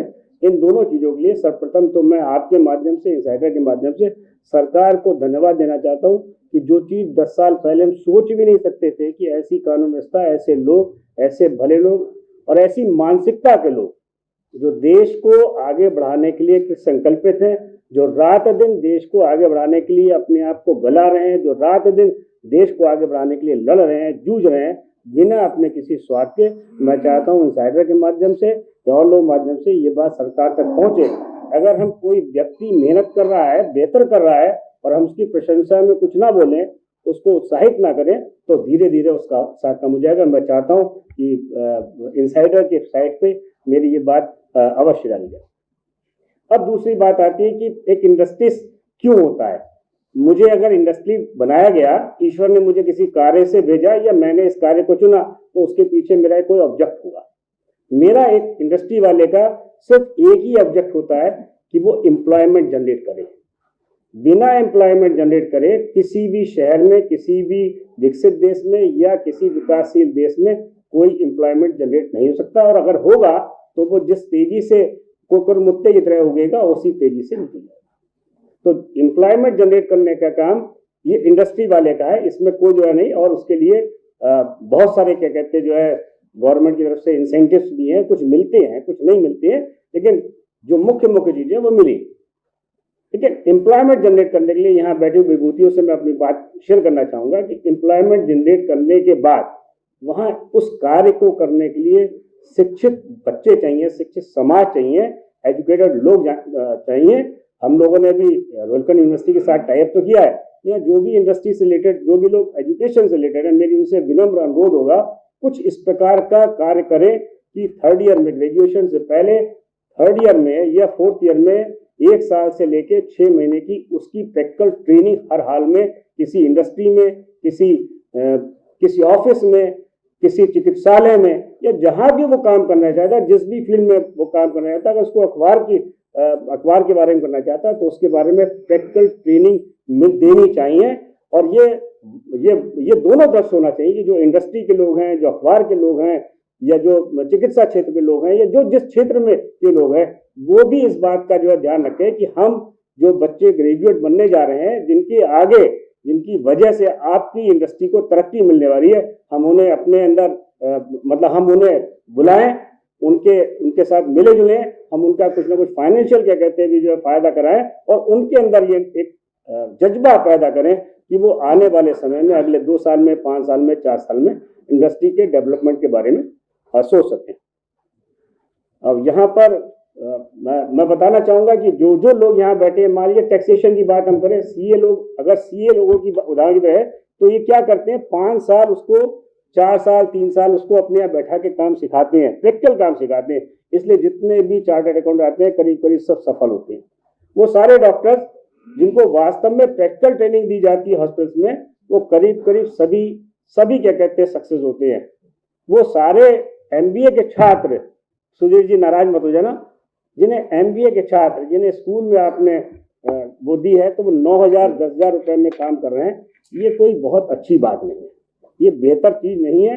हम उन युवाओं के साथ वास्तव में हम उनके साथ दुर्व्यवहार मतलब खिलवाड़ कर रहे हैं या उनके जीवन को बिल्कुल ही खत्म कर रहे हैं। अगर उसकी जगह आप चाहे उन्हें ड्राइवर की शिक्षा दें, आप उन्हें कुक बनाने की शिक्षा दें, एक बेहतर प्यून बनने की शिक्षा दें, एक रिसेप्शनिस्ट बनने की शिक्षा दें, जो कुछ भी, अगर इस प्रकार के कोर्सेज को हम उठाएंगे, इस प्रकार के कोर्स लेंगे जो प्रैक्टिकल हैं सर्विस सेक्टर में। मैं अभी 2 दिन पहले मेरे फ्रेंड गए थे यूएसए में, उन्होंने बताया कि 2 घंटे में एक पूरी टीम आई और उसका पूरा मकान साफ करके चले गए। पेमेंट तो उसने किया होगा, लेकिन 2 घंटे में किसी एक बड़े मकान को 5 या 6 लोगों की टीम ने आके साफ कर दिया। तो ये ऐसी इंडस्ट्री के इस प्रकार की बात हमें, ये स्टार्टअप है, एक तरीके का स्टार्टअप है कि हम कैसे ऐसा कार्य करें, ऐसा कार्य के लिए बच्चे को तैयार करें जो वो आगे बढ़ सके। बिल्कुल सही बात कही दिनेश भाई के ने, बिल्कुल उनके दिल में दर्द ठीक है। हम बरेली में हैं, 250 किलोमीटर एनसीआर है और 250 किलोमीटर उधर लखनऊ है। जो बहुत आपकी यूनिवर्सिटी से पढ़ के जो होशियार बच्चा है, जो क्रीम है, वो यहाँ से एनसीआर तक जाता है, या हो सकता है उससे पहले वो अमेरिका चला जाए। जो एवरेज बच्चा है, प्रोफेसर साहब मेरी बात को सुन के नाराज ना हो, वो एनसीआर चला जाता है। तो यहाँ के वो लोग जिन्होंने मेहनत की, जिन्होंने अपनी पूरी जिंदगी इस बात पे झोंक दी कि अपने बच्चे को पढ़ा सके, वो अपने जीवन के अंतिम काल में अपने बच्चों के साथ रहने से महरूम है। ये भी अपने आप में एक सोशल ईवल है, ये भी एक जुर्म है। हमारी रिक्वेस्ट है यहाँ बैठे हुए सभी लोगों से कि वो ये भी सोचें कि उनका भी कोई कर्तव्य है देश के प्रति। सिर्फ प्रधानमंत्री के कहने से देश चाइना से मुकाबला नहीं करेगा। वो क्या कर रहे हैं देश के लिए, कम से कम हफ्ते में 2 घंटे उसके लिए प्रयास करें, कम से कम 2 घंटे इसके लिए प्रयास करें कि जो बिजनेस उन्होंने लगाया है, जो भी काम वो कर रहे हैं, क्या उनके काम के फॉलोअर हैं, क्या उनके बच्चे उनके काम को आगे बढ़ाएंगे। तो ये मुझे लगता है कि अगर इंडस्ट्रियल डेवलपमेंट करना है तो हमें सबसे ज़्यादा अब ध्यान करना पड़ेगा इस बात पे, क्योंकि जो फौज आ रही है पढ़ी लिखी, और मनीष जी के हिसाब से कितने % साहब क्या कहते हैं उसमें एमबीए कामयाब है, 13%, बीटेक 13%, तो 87% लोगों को लेके जब हम चलेंगे तो बहुत बड़ा बोझा हो जाएगा समाज के लिए। नॉन प्रोडक्टिव चीज को लेके आप चल नहीं सकते, और इंडस्ट्री के मामले में तो ये संभव ही नहीं है। तो मेरी दरखास्त होगी आपके माध्यम से, आप सबके माध्यम से, कि आप जिस भी क्षेत्र में हैं, जिस भी कार्य करते हैं, अगर मान लीजिए बैठे हैं आप संदीप जी और बैंकिंग का काम है, तो सिखाना तो पड़ेगा ही, आपको बच्चे को सिखाना पड़ेगा, अकाउंटेंट को अकाउंट सिखाना पड़ेगा, और हर विधा हम जानते हैं। लेकिन जब सिखाने का मौका आता है तब हम सिखाने के टाइम पर थोड़ा सा अपने आप को पीछे कर लेते हैं। हमने एज ए BL एक मुहिम चालू की है, 100 बच्चों को हर साल लेते हैं जो किसी न किसी बेहतर डिग्री से, डॉक्टर मिश जी के वजह से हम ये कर पाए, तो जो बेहतर से बेहतर तरीके से पास हुआ उसको ऑनलाइन लेते हैं, और 100 बच्चों को हम हर साल पढ़ाने की बात रखते हैं। हम चाहते हैं हमारे यहाँ कुछ हमारे दोस्त इस बात की जिद करें कि हमें 10 बच्चों को प्रैक्टिकल ट्रेनिंग देनी है, 20 को देनी है, 50 को देनी है, तब आपके यहाँ क्या कहते फॉल्ट नहीं होगा, तब आपके यहाँ क्या कहते गलतियाँ नहीं होंगी, तब आप आगे बढ़ पाएंगे। हम तो बेहतर सोचते हैं, हमारा मैनेजमेंट बेहतर सोचता है, लेकिन अगर हमारा वो ऑपरेटर जिसने वास्तव में काम करना है, अगर हम उसे नहीं पढ़ा पाए, उसे नहीं सिखा पाए, तो ये तय जानिए कि हम अपनी उस इंडस्ट्री को, अपनी उस भावना को जहां तक ले जाना चाहते हैं वहां तक नहीं ले जा पाए। हमारे यहाँ के बच्चे इसलिए जा रहे हैं क्योंकि सहनशील हैं, और बच्चे बाहर इसलिए जा रहे हैं क्योंकि हमारे DNA, बरेली के DNA में शायद ज़्यादा समझदारी है, इसलिए जा रहे हैं। ये बात यहाँ पर सबकी एक सामूहिक गलती की वजह से हो रहा है कि कोई एक दूसरे को सहयोग नहीं कर रहा। जब आप, ये पूरी सोसाइटी है, उस सोसाइटी में अगर एजुकेशन को लगेगा कि मेरा तो काम एजुकेशन का है, मुझे लगेगा मेरा ये काम है, सबको अपना अलग अलग लगेगा, तो ये काम नहीं होगा। ये काम तब होगा जब सब एक ही दिशा में आगे बढ़ेंगे, जब सबके मन में गोल एक होगा, तब जाएंगे। पूरी दुनिया रिजल्टेंट फोर्स पे चलती है, चंद्रमा, सूरज और पृथ्वी रिजल्टेंट फोर्स पे चलता है, एक दूसरे के फोर्स से पे है, तो वो रिजल्टेंट फोर्स वाली बात यहाँ नहीं हो पाती। और हमारी सबसे बड़ी बदकिस्मती है कि हमारे बगल में भी लखनऊ है और उधर भी दिल्ली है। जिसको लगता है वो जो समर्थ है वो दिल्ली चला जाएगा खरीदने, और जिसको समर्थ है वो लखनऊ चला जाएगा। इसलिए शायद बरेली के डेवलपमेंट की बात नहीं, मैंने पुनः बताना चाहूँगा, क्योंकि एक हवाई अड्डे के माध्यम से कुछ चीज़ें हुई हैं, लोगों में चेतना आई है। इंडस्ट्री अगर बंद हुई है तो इंडस्ट्री चालू भी हुई है, ऐसा नहीं है कि सब सूना हो गया। एक अखबार ने एक जमाने में ये भी कहा था कि ये तो ग्रेवयार्ड है, परसाखेड़ा ग्रेवयार्ड है। मैं बताना चाहूँगा कि परसाखेड़ा ग्रेवयार्ड नहीं है, परसाखेड़ा में एक भी प्लॉट नहीं है। मेरे यहाँ सब साथी बैठे हैं, एक से एक बेहतरीन काम कर रहे हैं। सब लोग जिनको काम करने का मौका लगा वो काम कर रहे हैं। हम हंगामेदार नहीं हैं, हम टैक्स इवेजनर नहीं हैं, हम अफीम का काम नहीं कर रहे, हम घटिया काम नहीं कर रहे। इसलिए हमें जो एक बदलने की दिशा है, जो एक तरीका है कि स्टेप बाय स्टेप बदला जाएगा, धीरे धीरे बदलाव होता है। बदलाव आने में 1 पीढ़ी लगती है, कई बार बदलाव आने में 2 पीढ़ी लगती है, कई बार कई पीढ़ी लगती हैं। हमें आज़ादी लेने के लिए 800 साल का संघर्ष करना पड़ा, तो हमें लगता है कि हमें संघर्ष करना चाहिए। ये बात कि भाई उसने उसे पीट दिया तो हम भी तुम्हें पीट दें, ये कॉन्स्टिट्यूशन जो है हमें इसकी इजाज़त नहीं देता। उसे इंसानी क्यों बनाया, उसे किसी न किसी प्रयोजन के लिए दिया, उसका कोई तो उद्देश्य है। अगर हम उसे समझा पाएँ इस जीवन का कोई उद्देश्य है, आपको आगे बढ़ना है, साथ वालों को भी बढ़ाना है, खुद भी खाना है, बाकियों को भी खाने देना है। अगर हम इस उद्देश्य को जो है क्या कहते हैं उसके सामने रख दें और उस दिशा में चलें, चलना तो सबको पड़ेगा, एक किसी व्यक्ति के से नहीं होगा, क्योंकि सबको जब एक ही दिशा में होती है तभी आपकी रफ्तार होती है। और शायद हम ये उद्देश्य को, कलेक्टिव उद्देश्य को कर नहीं पाए। इस पूरे प्रदेश की, पूरे बरेली में सब लोग एक जैसा मन नहीं बना पाए, संभवतः इसकी वजह से। और दूसरी बात है कि जो पुरानी सिटीज हैं सभी जगह, मान लीजिए गोरखपुर और बनास छोड़ दीजिए, जो पुरानी सिटी थी वो पिछड़ गई। अगर माननीय मोदी जी बनास नहीं गए होते तो बनास का जो हाल था वो बरेली से बुरा था। माननीय योगी जी नहीं थे तो वहाँ का, तो हमारे यहाँ अब ये नए युग की शुरुआत हो रही है, नए युग की शुरुआत हो रही है। महाभारत काल चल रहा है, महाभारत काल की चल रहा है, तो इसमें जो बहुत तेज हैं, सशक्त हैं, वो खुद तो आगे बढ़ ही रहे हैं, इसके अलावा अपने समाज को ले जा रहे हैं। अब हमारे यहाँ ऐसे जो है योगी, ऐसे नरेंद्र मोदी और ऐसे लोग कब आएंगे इसका और नहीं पता है, तो हमें खुद देखना पड़ेगा। अल्टीमेटली तो उनमें हमें ही होना पड़ेगा, हमारी सपोर्ट के लिए कोई दूसरा नहीं आएगा। ये वो सारे समाज जो सोचते हैं कि उनकी सपोर्ट के लिए कोई दूसरा आएगा, उनको नीचे जाना पड़ता है। This is only doctor Ghanshyam Khandelwal ji, doctor Anil Sharma ji, C Kapil Vaishya ji, Pradeep भाई, Aditya ji, Dinesh Goyal ji, doctor Swatantra, vice president doctor Vinay, Rajesh ji, other team members. Pradeep भाई का फ़ोन आया और बताया कि इस तरह से चैनल पूरे यूपी के अंदर प्रोग्राम कर रहा है कि यूपी के दिल में क्या है, और उसके लिए उनके एक एजेंडा लिया कि हर शहर में जाएंगे और उस डिविजनल हेडक्वार्टर पे जाकर वहाँ के आसपास के लोगों के एजेंडा क्या है, क्योंकि जैसे मैडम ने बताया कि चुनाव का वक्त है और शायद यही एक मौका होता है कि इससे पहले कि कोई पार्टी अपना घोषणा पत्र दे। हालांकि कल प्रियंका गांधी की भी बात हो रही थी, उन्होंने कांग्रेस का महिला घोषणा पत्र कल जारी कर दिया है, लेकिन उसके अलावा कि हर शहर का अपना घोषणा पत्र क्या हो, उसको लेकर वो माननीय मुख्यमंत्री जी योगी आदित्यनाथ और अखिलेश यादव जी, उनसे इन लोगों ने समय लिया है। मैं तो चाहता था कि 15 के बाद, क्योंकि शादियां ज़्यादा हैं और मेंबर्स भी चाहते हैं, लेकिन वी आर हैप्पी कि हॉल इज फुल और उस बात को हम प्रोग्राम को करें। और जो बरेली का एजेंडा लेकर आपकी टीम आई हुई है, इसके लिए धन्यवाद। जहाँ तक बात है कि बरेली के दिल में क्या है, मोटे तौर पर बरेली के दिल में काशी की तरह क्योटो बनने की या अहमदाबाद की तरह शंघाई बनने की तो है या नहीं है मैं नहीं कह सकता, क्योंकि बी ग्रेड सिटी जैसे कि अभी बताया गया, बट एटलीस्ट बरेली बेंगलोर जरूर बन सकता है और बेंगलोर बनने की हमें दिल में हमारी जरूर चाहत है। और चाहत एक बात की और है कि बरेली से भी शायद कभी कोई मुख्यमंत्री हो और वो दमदार मुख्यमंत्री हो।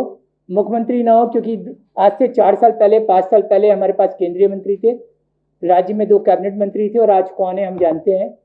और इस सत्ता की अहमियत क्या होती है हमने देखी है कि पिछले 3 या 4 साल में जब वित्त मंत्री यहाँ से थे, बरेली को कुछ पुल मिले, कुछ इंफ्रास्ट्रक्चर मिला।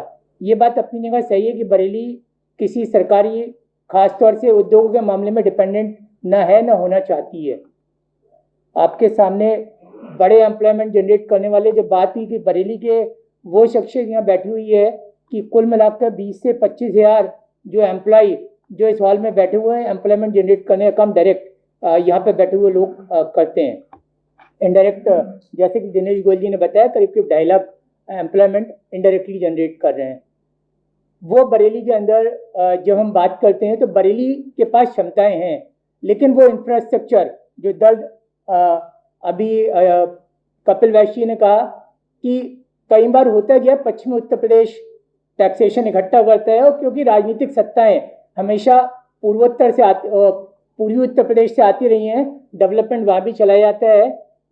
कॉरिडोर की जरूर बात हो रही है, बरेली को एक रीजनल एयरपोर्ट जरूर मिला है, लेकिन जब सड़कों की और बड़े एक्सप्रेस हाईवे की बात आती है तो बरेली शायद अच्छा टॉप 4 उन डिविजन्स में आता है बरेली जो सबसे ज़्यादा गवर्नमेंट को टैक्स कलेक्ट करके देते हैं। लेकिन हम जब बदायूं पर जाते हैं तो 6 साल 7 साल 8 साल हमको बदायूं रोड की एनओसी, क्योंकि मेरा अपने प्रोजेक्ट्स की वजह से कई जगह जाना होता है।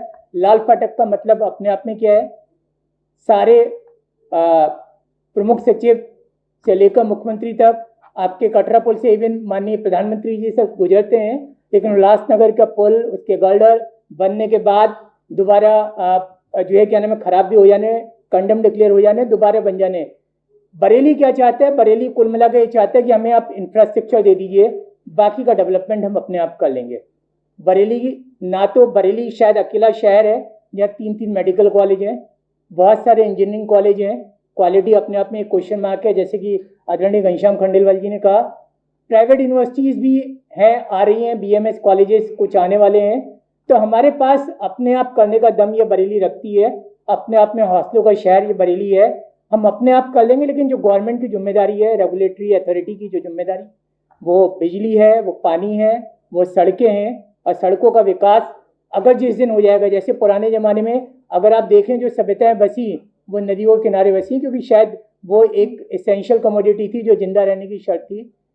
जब लोगों ने आग जलाना सीखा, शुरुआत के शहर नदियों के किनारे बसे, चाहे आप न्यूयॉर्क से लेकर आप अपना इंडस वैली सिविलाइजेशन, सिंधु सभ्यता तक की बात कर लें, पुराने हिंदुस्तान के भी शहर देख लें, सारे वैसे बसे। उसके बाद जहाँ पे बड़ी रोड्स कहीं, उसके आसपास शहर बसे, और अब जहाँ पे हवाई अड्डे हैं वहाँ शहरों का डेवलपमेंट हुआ है। बरेली में डेफिनेटली ये रीजनल, जैसे कि आदरणीय घनश्याम खंडेलवाल जी ने कहा, रीजनल एयरपोर्ट आए। हम चाहते हैं कि इसकी उड़ानें बढ़ें, इसकी कनेक्टिविटी को और बढ़े, और वो कनेक्टिविटी बढ़ेगी तो बरेली के अंदर अपने आप वो ताकत है जो कर पाएंगे। बरेली के कई सारे लोग बैठे हैं, जो मैं कहना चाहूँगा, क्वालिटी ऑफ एजुकेशन उसकी ओर ध्यान देने की ज़रूरत है। और दूसरी ज़रूरत है कि दुनिया में आप आगे तब निकलते हैं, मैं हमेशा कहता हूँ, जब आप आगे दूसरों से आगे का सोचते हैं। और बरेली को सोचने की ज़रूरत है रिसर्च और इनोवेशन के ऊपर। जो वो मुल्क ही आगे निकल पाए हैं जिन्होंने रिसर्च और इनोवेशन के ऊपर काम किया है। BL एग्रो भी अगर आज आगे निकली है, क्योंकि मैं डायरेक्टली जुड़ा हूँ, तो आपने लगातार क्वालिटी के ऊपर, रिसर्च, इनोवेशन, क्वालिटी कंट्रोल, उसके ऊपर ध्यान दिया है। इस रीजन की शायद सबसे बड़ी लैब 250 किलोमीटर तक आपको नहीं मिलेगी, जो क्वालिटी कंट्रोल की लैब है, फूड की, ऑयल की और बाकी सारी चीज़ों के लिए लगातार हम फोकस करना चाह रहे हैं। और पन्नगर यूनिवर्सिटी के साथ, रोहिलखंड यूनिवर्सिटी के साथ, HPDI कानपुर के साथ लगातार टैप से वहाँ से लाने की, लोगों को बुलाने की कोशिश कर रहे हैं। लेकिन स्किल और क्वालिटी, इसके लिए अभी भी एक बड़ा चैलेंज है, जिसके लिए आप हमें कनेक्टिविटी दे देंगे, एक एनवायरनमेंट आप दे देंगे, लॉ एंड ऑर्डर आप दे देंगे, रेगुलेटरी सिस्टम आप दे देंगे, ईज ऑफ डूइंग बिजनेस आप दे देंगे, तो बरेली की जनता, यहाँ के उद्योगपति, यहाँ के लोगों में वो ताकत है कि वो अपने आप अपना डेवलपमेंट कर लेंगे। लीडर डेफिनेटली यहाँ से मजबूत नहीं रहे, लेकिन शायद इसीलिए मैंने अपनी बात को कहा था कि मेरी चाहत इस बात की है कि बरेली से किसी दिन दमदार मुख्यमंत्री हो सकता है, क्यों नहीं हो सकता, ठीक है। बरेली से कोई दमदार मंत्री हो जो बरेली के लिए बिजली ना आने पर मुर्गा बनाने की क्षमता तो न रखता हो, लेकिन फोन करके उद्योगों को बिजली दिलवाने की क्षमता रखता हो। लोगों के लिए एक ऐसी, जो उद्योगों के लिए जो हैसल्स हैं, जो उनको दूर कराने की क्षमता रखता हो। बाकी बरेली अपने आप स्वयं में तरक्की करने में सक्षम है, यहाँ के लोग ताकतवर हैं। एक बार इनसाइडर की टीम को, स्पेशली मुदित चतुर्वेदी जी को, वो पैनल, जब बात आई, मैंने कहा बरेली के करीब करीब वो सारे लोग जो अपने अपने क्षेत्र में उद्योगी हों, चाहे वो शिक्षा है, चाहे चिकित्सा है, उद्योग है, टैक्सेशन है, उन सब के बारे में आपके पास बात रखने वाले लोग आ जाएंगे। मैं आप सबका भी हृदय से धन्यवाद करता हूँ कि आप सब ने हमारी रिक्वेस्ट को स्वीकारा और अपना समय दिया। और खासतौर से वो लोग सामने बैठे हुए लोग, उनमें से बहुत सारे लोग हैं, अभी आप क्वेश्चन आंसर देखेंगे तो CA साहब बैठे हुए हैं, IAA के पास प्रेसिडेंट बैठे हुए हैं, चैम्बर के प्रेसिडेंट बैठे हुए हैं, ऐसे बहुत सारे लोग यहाँ पर बैठे हुए हैं, इंस्टीट्यूशन ऑफ इंजीनियर के प्रेसिडेंट बैठे हुए हैं, एग्जीक्यूटिव वाइस प्रेसिडेंट IWP बैठे हुए हैं। वो सारे वो लोग हैं, जब आप सवाल जवाब अभी आप करेंगी तो आपको फिर पता लगेगा कि ये बरेली दिल वालों की है, और बरेली के दिल में दिल और दिमाग दोनों साथ करके बरेली की तरक्की करा सकते हैं। जैसे कि आदरणीय घनश्याम खंडेलवाल जी ने भी कहा, आज बरेली के अंदर अगर हम फैक्ट्री में 3000 आदमी काम करते थे, तो मेरे बाएं हाथ पे आदित्य मूर्ति जी बैठे हैं, इनके अस्पताल के अंदर 6000 एम्प्लॉय काम करते हैं। तो आदरणीय घनश्याम खंडेलवाल जी की फैक्ट्री के अंदर करीब करीब 3000 लोग काम करते हैं। तो ऐसे कलेक्टिवली बरेली के लोग वो ताकतवर हैं, जिनके पास व्यक्तित्व तो हुए कि उनको जो मिलना चाहिए वो नहीं मिला, लेकिन उन्होंने अपनी एनर्जी को नेगेटिव एनर्जी में नहीं बदला, पॉजिटिव एनर्जी में बदला। और हमने अपने आप सरकार की ओर मुंह देखना छोड़कर हमने अपनी इंडस्ट्रीज़ खड़ी करी, अपने अस्पताल बनाए, अपने कॉलेजेस बनाए, अपनी यूनिवर्सिटीज़ बनाई। बरेली को केवल सड़कें नहीं बना सकते हैं शायद हम प्लेन, अभी अपने हवाई अड्डे नहीं बना सकते हैं। जिस दिन शायद ये मौका मिलेगा तो बरेली के अंदर वो क्षमता है कि जिस दिन बरेली के लोग अपने लिए सड़कें और अपने लिए हवाई अड्डे भी खुद बना पाएंगे, और हम अपनी एनर्जी के जरिए अपना स्थान जो मिलना चाहिए, बरेली वो स्थान पाने की क्षमता रखता है। सम्मानित मंच और डॉक्टर मनीष शर्मा जी का जब टॉपिक मैंने सुना कि दिल में बरेली के क्या है, तो मैंने मनीष जी से कहा कि इतनी दिल की बातें आप कर रहे हो, और हम लोग जो है दिलों में इतना सब लेके बैठे हुए हैं, हमारे लोगों का गुबार कब निकलेगा। तो इन्होंने कहा कि आप भी आज शाम को आमंत्रित हैं। और जहाँ तक कि अब तक की बात हमने देखी, ये दिल पे बहुत बोझ अब तक हो चुका है, क्योंकि अगर क्वेश्चन मार्क के अंदर हमने दिल बहुत कुछ मांग लिया थोड़ी ही देर में। एक्चुअली मैं जो पिछले 5 वर्षों में बरेली को समझ पाया, बरेली वाकई जो है एक पॉजिटिव शहर है।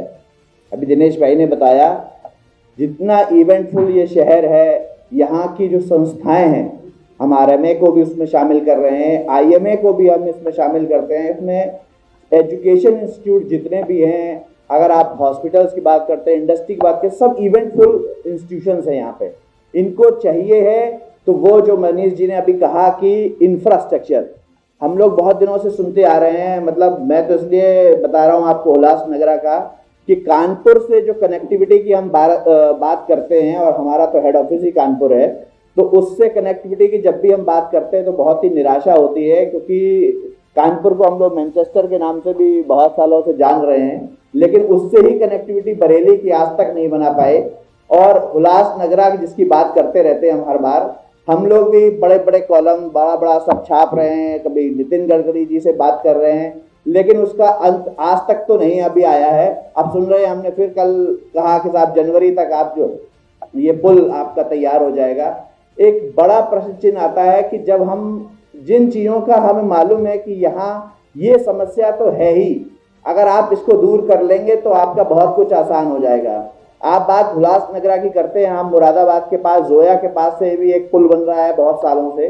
तो आप कनेक्टिविटी की जो बात कर रहे हैं, निश्चित तौर पे आज हमें एयरपोर्ट लकीली मिल चुका है यहाँ पर, और एयरपोर्ट मिलने से मैं इस बात के लिए आश्वस्त हूँ कि 1 साल के भीतर बरेली एक नया बरेली बनेगा। इसको कोई नहीं रोक सकता है, क्योंकि जिस तरीके के सरकार के या शासन और प्रशासन में बैठे लोगों को जो मैसेज आ रहे हैं कि आपको काम करना है, अब किसी लीडर के बस की नहीं है जो उसको रोक सके।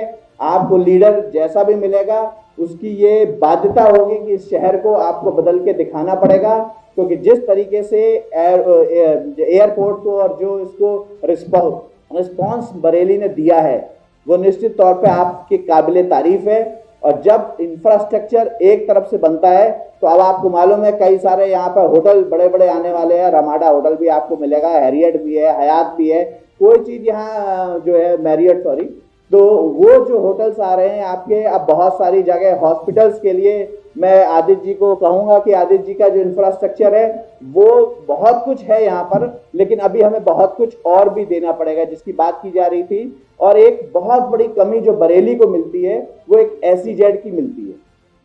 आज इस देश में बहुत सारे SEZ ऑलरेडी काम कर रहे हैं, लेकिन हम सोचते हैं कि अगर एक क्लस्टर ऑफ इंडस्ट्रीज का यहाँ मिलेगा तो आपके लिए जो आप रिबेट और सब्सिडी की बात करते हैं वो घनश्याम जी बहुत अच्छी तरह समझते हैं कि इंडस्ट्री को चलाने के लिए केवल हमारी मजबूती या आपकी मजबूती से नहीं होगा, इसके लिए जो सपोर्ट हमारे शासन और प्रशासन से नहीं मिलता है। हम सब जानते हैं बिजनेस करना, क्योंकि हम भी एक बिजनेसी घराने से जुड़े हैं, बिजनेस करना इतना टफ हो चुका है कि कोई भी आदमी किसी भी बिजनेस को स्टार्ट करते वक्त ये नहीं कह सकता कि मैं ऑपरेशन आज से, अब पैसा तो हमारे पास है, हमने लगा दिया कि कल हम ड्यू टाइम में इसको शुरू कर लेंगे और प्रॉफिट लेना शुरू कर देंगे। तो ये एक बिगेस्ट चैलेंज है।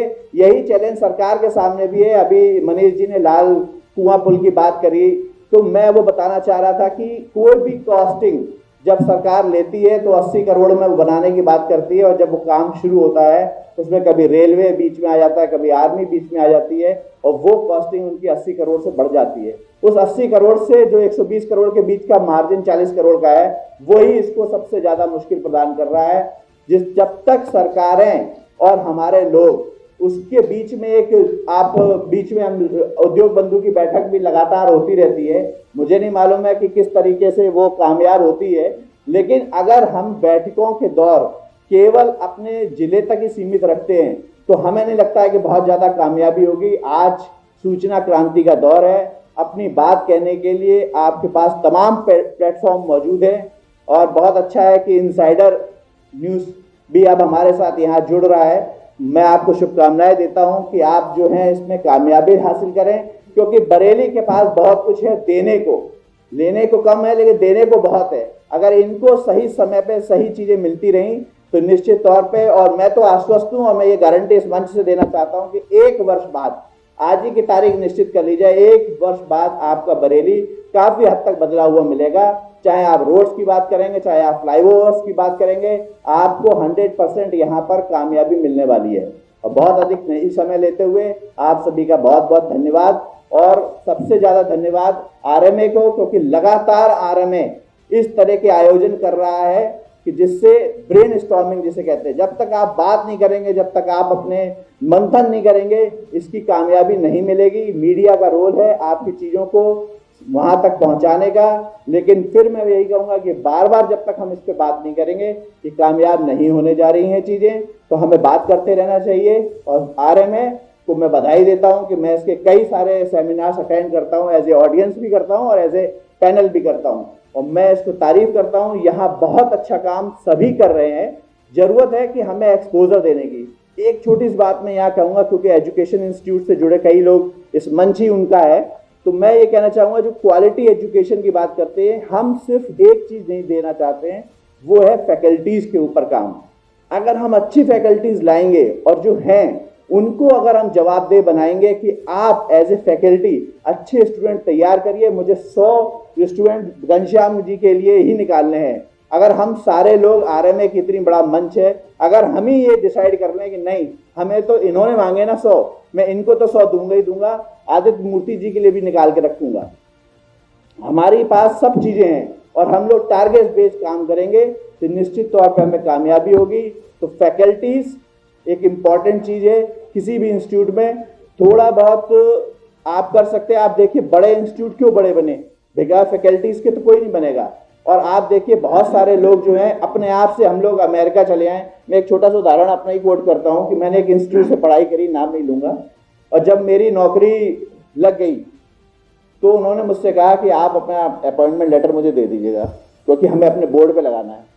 तो मैं भी जो हूँ जाति से ब्राह्मण हूँ, लेकिन नौकर तो बनिया गई हूँ। तो मैंने साफ कहा, मेरे बाबू जो मैंने फीस तुम्हें दी थी वो एग्जाम कर दो सब, तो मैं तुम्हें अपना लेटर दे दूंगा।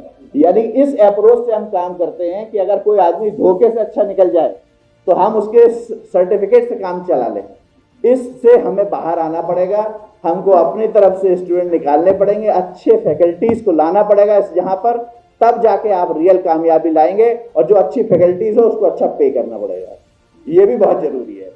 तो बहुत अधिक नहीं समय लेते हुए, और मैं यहाँ पर इस प्रांगण की तारीफ किए बगैर नहीं रह सकता। राजेश भाई ने बहुत अच्छी काम किया है और इन्होंने 1 साल के अंदर इन्होंने बदल के दिखाया। इन्होंने स्कूल तो था ही, अब हॉस्पिटलिटी के दौर में भी आ चुके हैं। इनके ऊपर भी दबाव रहेगा एक अच्छे होटल को देने का। बहुत अच्छा इंफ्रास्ट्रक्चर आपका है, इसके लिए आपको बधाई और कामयाबी हासिल हो, ऐसी शुभकामनाएं। धन्यवाद। में पूरी तरीके से पॉलिटिकल सिस्टम चेंज हो चुका है, या तो सीएम चुनिए, नहीं तो और किसी की नहीं चलने वाली है। देश में पीएम की चलेगी और राज्य में सीएम की चलेगी। तो अगर आप ये सोच रहे हैं कि हाँ आप किसी को ऐसे ढूंढ के इधर उधर करेंगे तो आपकी कोई बात नहीं चलने वाली है। सिस्टम चेंज है, या तो सीएम लाइए, नहीं तो आपका काम नहीं होगा। प्रदीप तिवारी जी हमारे भाई भी हैं। आपको और आपकी पूरी टीम को इस बात के लिए बहुत बहुत धन्यवाद कि आपने इतना अच्छा सुंदर विषय हम बरेली वालों को दिया और हम सबके विचार यहाँ जाने।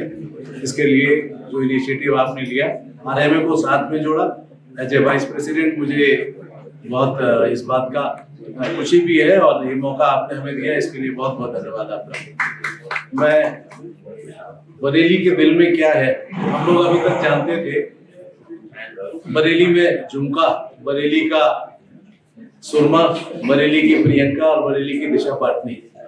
आज आप लोगों ने एक नई चीज जानी। रबर फैक्ट्री की बात करना चाह रहे थे, या जो भी यहाँ और इंडस्ट्रीज बंद हुई शायद उसकी बात करना चाह रहे थे, लेकिन साथ में वो डर जो जुड़ा हुआ था लीडर, उसमें शायद लीडरशिप की बात करना चाह रहे थे। तो बरेली की लीडरशिप का हम उस पर चर्चा तो नहीं करेंगे, उन्होंने कुछ किया कि नहीं किया, लेकिन सर आपको इस बात के लिए बहुत बहुत धन्यवाद देना चाहूँगा कि हम सबको आपने इस बरेली के विषय में जो आपने बरेली का विश्लेषण किया, और जिस वक्त आपने यहाँ पे चर्चा अपने विचार रखे थे, मेरे ख्याल से सबसे ज़्यादा तालियां उसी वक्त बजी थी। तो एक बार ताली और मेरे कहने से बजा दीजिए आपके लिए। बहुत बहुत धन्यवाद सर। लेकिन आपका ध्यान थोड़ा सा दूसरी तरफ भी लाना चाहूँगा कि बरेली में ली है, लेकिन उसके साथ साथ बरेली में दी भी है। बरेली को क्या क्या दिया है इस शहर की शख्सियतों ने? हमें BL एग्रो दी है, हमें SRMS दी है, हमें दैनिक जागरण दी है, हमारे बीच बैठे हमारे दिनेश भाई राष्ट्रीय स्तर पे हमें एक महासचिव की पदवी मिली है, तो ये भी हमें यहाँ बरेली को दी है।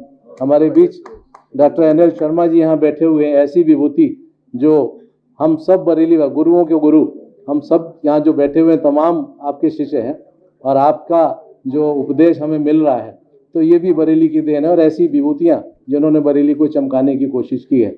मैं भाई अपने घनश्याम जी यहाँ बैठे हुए हैं, बरेली से अगर सर रबर फैक्ट्री ली है तो हमें 2 रबर फैक्ट्री दी है। आपके सामने 2 विभूतियाँ यहाँ मौजूद हैं, भाई घनश्याम जी और हमारे देवमूर्ति जी के सुपुत्र श्री आदित्य जी। ये क्या रबर फैक्ट्री से कम है? तो हमें सर ली की चिंता छोड़ देनी है, हमें दी क्या है उस पर हम चर्चा करेंगे।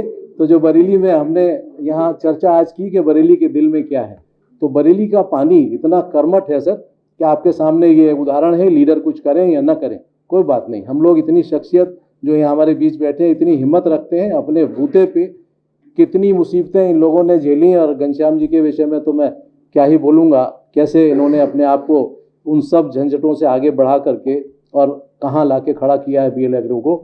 बहुत धन्यवाद आप दोनों को, जो बरेली में हमें रबर फैक्ट्री का एक उदाहरण बेशक था उसको दोबारा से स्थापित किया है। बहुत बहुत धन्यवाद आपका। हमारे बीच भाई कपिल वैश्य जी, जिन्होंने हम सब की दुखती रग, यहाँ पे ज़्यादातर बहुतायत में व्यापारी वर्ग है, तो अगर आप गौर करें जो उन्होंने बात की, शायद हमारे दिल की धड़कन की बात की है कि व्यापारी को सबसे कमज़ोर गर्दन वाला बताया है। और ये हकीकत है, इससे हम सब वाकिफ़ भी हैं किस तरह के तरीके से सरकारें, चाहे वो कोई पार्टी हो, आज इस दौर में सारा टैक्स हम लोग, चाहे इंडस्ट्री है ट्रेड है, वसूल किया जाता है। और किस तरीके से कोई लैपटॉप, कोई साइकिल, कोई बिजली, कोई पानी, किस तरीके से उसको रिश्वत के रूप में बांट रहे हैं। ये आवाज़ मैं ज़रूर कहूँगा अपने बरेली इंसाइडर के डेली इंसाइडर के जो हमारे यहाँ भाई प्रदीप जी से, कि जो भी मैसेज वो लखनऊ पहुँचाएंगे, ये मैसेज ज़रूर जाना चाहिए कि ये जनता का जो वोट लेने के लिए ये आपने नए फार्मूले सोचे हैं, हम किस तरह से अपनी इस गाड़ी कमाई को जो कैसे करके हम ये व्यापारी और ट्रेड और जो इंडस्ट्री कितनी रात दिन अपने आप को, सारा परिवार से भी भूल जाते हैं, कहाँ मेरा परिवार है, कहाँ मैं हूँ, ये भी पता नहीं होता है। उसके बाद मेहनत करके हम सरकार को जो टैक्स देते हैं वो किस तरह से लुटाया जा रहा है, इस पर ज़रूर मैं चाहूँगा कि आप सरकार का ध्यान आकर्षित करें। ये बहुत गंभीर विषय आपने छुआ है। तो मैं भाई अपने कपिल वैश्य जी को बहुत बहुत धन्यवाद देना चाहूँगा। उन्होंने अपने व्यापारी वर्ग की किस तरह से दुखती रग को छुआ है, बहुत बहुत धन्यवाद आपका। हमारे बीच भाई मुदित जी जो दैनिक जागरण का यहाँ संचालन कर रहे हैं, और मुझे लगता है शायद रबर फैक्ट्री जब हुआ करती थी तब जागरण नहीं थी, हालांकि उनके सामने आ गए थे आप, लेकिन हाँ, तो वो थोड़ा सा अंतर रहा, लेकिन दैनिक जागरण भी बरेली को दी है ऊपर वाले ने हमें।